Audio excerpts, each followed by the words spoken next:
there came about like large efforts to make sanitary changes to urban centers, and you can see versions of this here. This is the time, and we're talking about the 1830s to 1850s, where urban planning started to take off in earnest, and you have these large boulevards that are getting constructed.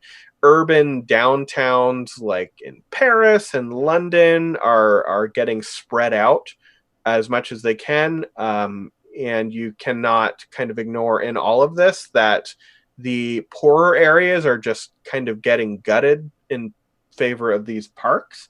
But this is the area where Highgate Cemetery and the entire rural cemetery movement for urban areas began. So you get these really awesome cemeteries that are in these wooded areas just outside of urban centers.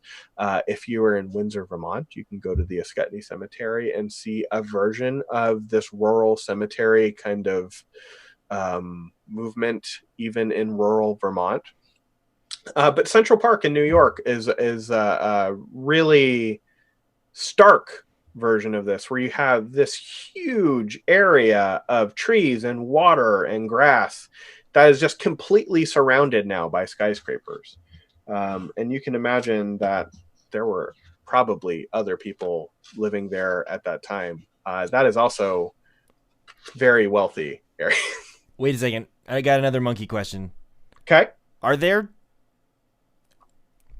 I can't believe I'm going to ask this.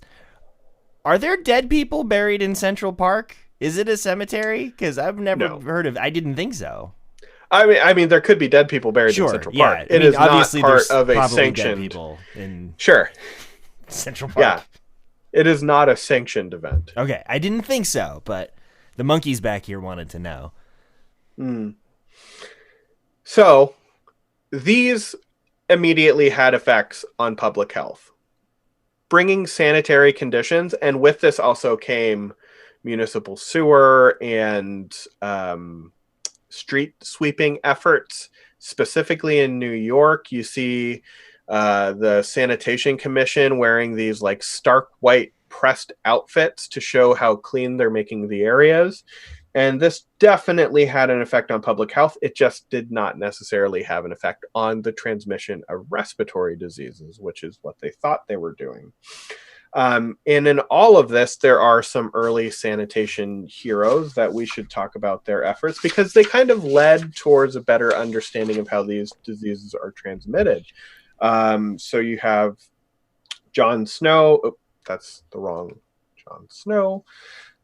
He made the connection between contaminated water and cholera outbreaks. So while he didn't actually look at the virus that was doing this, he made that connection. That was in 1854. Obviously, Florence Nightingale is famous for bringing sanitary measures to battlefield hospitals, and that includes things like addressing overcrowding and ventilation, contaminated water sources. But the biggest thing that she did is brought statistics into tracking the effectiveness of these sanitary measures.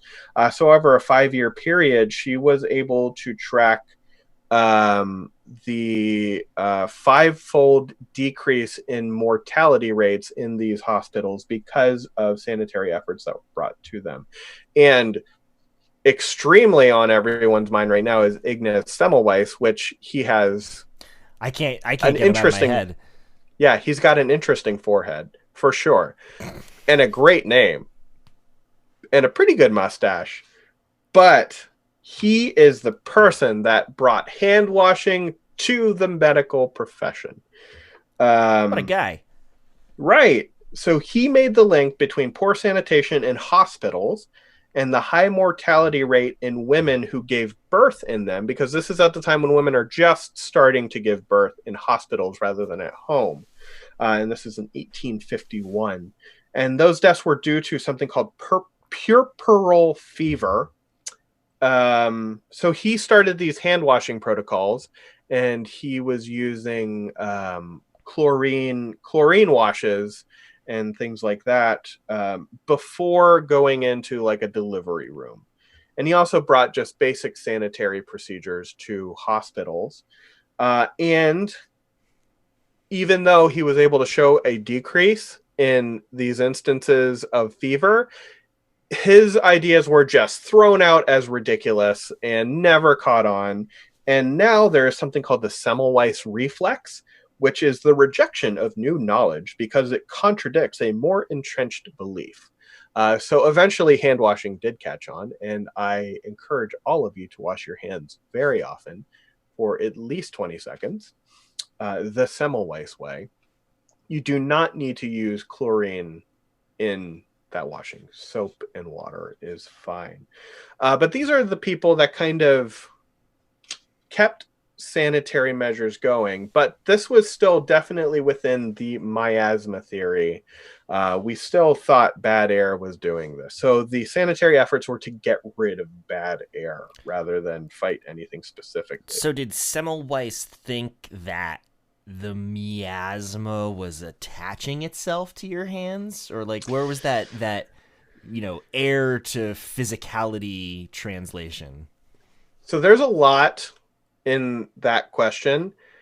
Part of it has to do with miasma theory. Part of it has to do with a good doctor was seen as someone who had a lot of gore on or about his person at that time. So they would go in from a bloody operation or a autopsy into a delivery room, and hand washing was not something that they really worried about. Mm-hmm. So he thought that, I think this is not a great look, and I'm sure they stank as well. But they're like, let's take a clean approach and see how that goes. And obviously, every dude in 1850 is like, no, you want me to wash my hands? That is ridiculous. How dare you? And then I'm sure they ate a huge amount of red meat after that. Yeah, giant red meat, and then milk the cow, and then did some minor weekend plumbing project, and then go deliver a baby. Correct, exactly, in that order.